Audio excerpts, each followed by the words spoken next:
नमस्कार, मैं डॉक्टर शीतल दयाल। आज हम बात करेंगे प्री टर्म लेबर के बारे में। Now what is pre term labour? Pre term labour मतलब समय से पहले डिलीवरी होना। नॉर्मली हम प्रेगनेंसी को टर्म तब मानते हैं when the patient has completed, जब महिला ने 37 कंप्लीटेड वीक्स हो गया है। 37 टू 40 वीक्स का पूरा 9th मंथ का एक टेन्योर होता है। अब अगर आपकी डिलीवरी 28 वीक्स 28 हफ्ते के बाद और 37 वीक्स के पहले होता है तो इसको प्री टर्म लेबर बोलते हैं। अब प्री टर्म लेबर के बारे में अधिकतर लोगों को काफ़ी जानकारी है, लेकिन हम क्यों परेशान होते हैं प्री टर्म लेबर के बारे में और डॉक्टर्स इसको रोकने की कोशिश क्यों करता है, तो वो मैं आज आप लोगों को समझाना चाहती हूँ। पहले हम थोड़ा सा देख लें कि प्री टर्म लेबर किन लोगों में ज़्यादा होता है।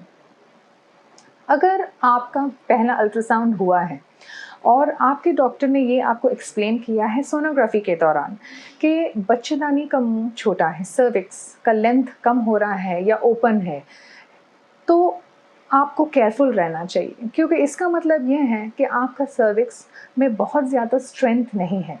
सो जैसे जैसे समय बढ़ता जाएगा और बच्चे का वज़न बढ़ता जाएगा, वैसे ही उसमें ज़्यादा स्ट्रेन पड़ता है और प्री टर्म डिलीवरी होने के चांसेस रहते हैं। अगर आप ट्विन्स कैरी कर रहे हैं, ट्रिपलेट्स कैरी कर रहे हैं, या पानी की थैली में पानी एक्सेस में है लाइक इन पॉलीहाइड्रामिनोस, इन कंडीशंस में भी प्री टर्म लेबर की इंसिडेंसेस ज़्यादा हैं। अगर आप स्मोकिंग, टोबैको, गुटखा अगर उसका यूज़ करते हैं तो इसके कारण भी प्री टर्म लेबर के चांसेस बढ़ता है। अगर आपको पहले हिस्ट्री है कि प्रीवियस प्रेगनेंसी या प्रीवियस कोई डिलीवरी प्री टर्म हुआ है, तो you are automatically at risk for pre term delivery in the next pregnancy also. अब हम देखते हैं कि प्री टर्म डिलीवरी या प्री टर्म बेबीज से हम परेशान क्यों होते हैं। प्री टर्म डिलीवरी जो प्रोसेस होता है उसमें बेबी ऑटोमेटिकली उसका वज़न समय के लिए आइदर कम रहता है या all together birth weight is less, तो ये बच्चे लो बर्थ वेट बेबीज़ होते हैं। Low birth weight babies normally उनको जॉन्डिस, इन्फेक्शंस, हाइपोथर्मिया मतलब ज़्यादा ठंड लगना, सांस लेने में दिक्कत, ये सब चीज़ें बहुत कॉमन होता है। तो जो एक डिलीवरी एक खुशी का माहौल होना चाहिए, बहुत स्ट्रेसफुल हो जाता है माँ और फैमिली के लिए। Second, low birth weight babies के साथ साथ ये प्रीमेच्योर होते हैं।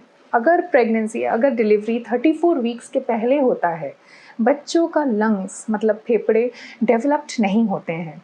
इसके कारण अधिकतर बच्चों को सांस लेने में दिक्कत होती है।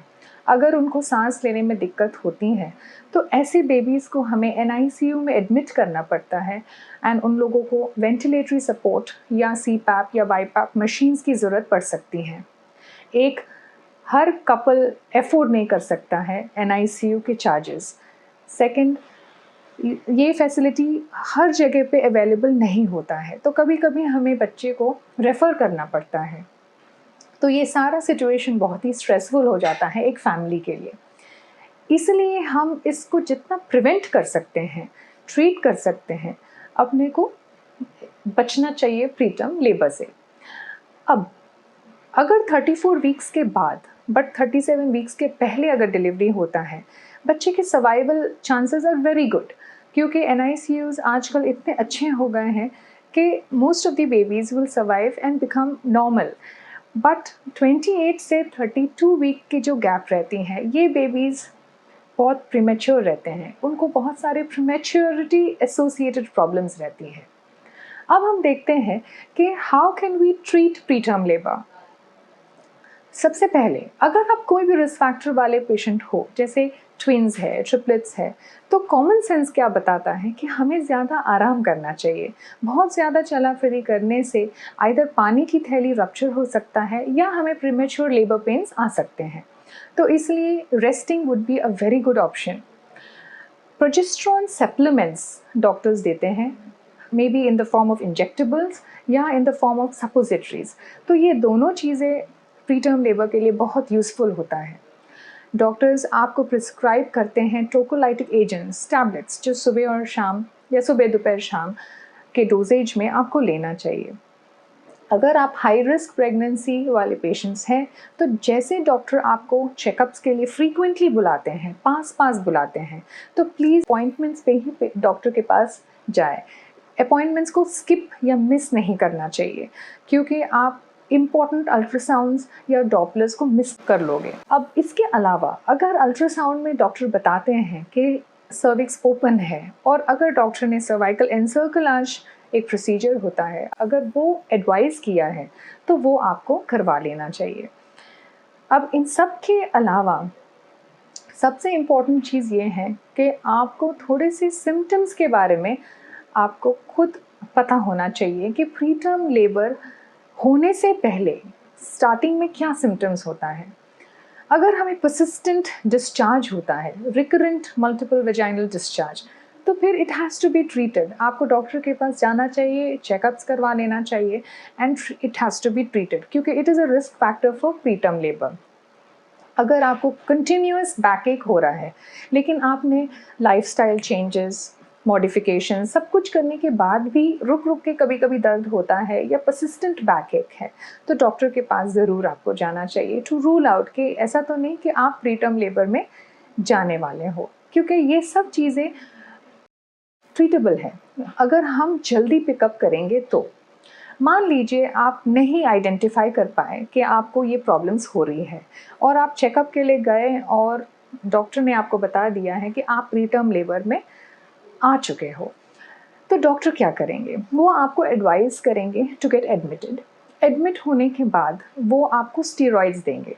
स्टीरॉइड्स 2 डोजेस में दिया जाता है, और स्टीरॉइड्स इसलिए दिया जाता है ताकि लंग की मैच्योरिटी, बेबी के लंग की मैच्योरिटी को थोड़ा सा हेसन करने के लिए, जल्दी कराने के लिए, ताकि अगर प्री टर्म लेबर होता है तो बच्चे को सांस लेने में दिक्कत होनी नहीं चाहिए।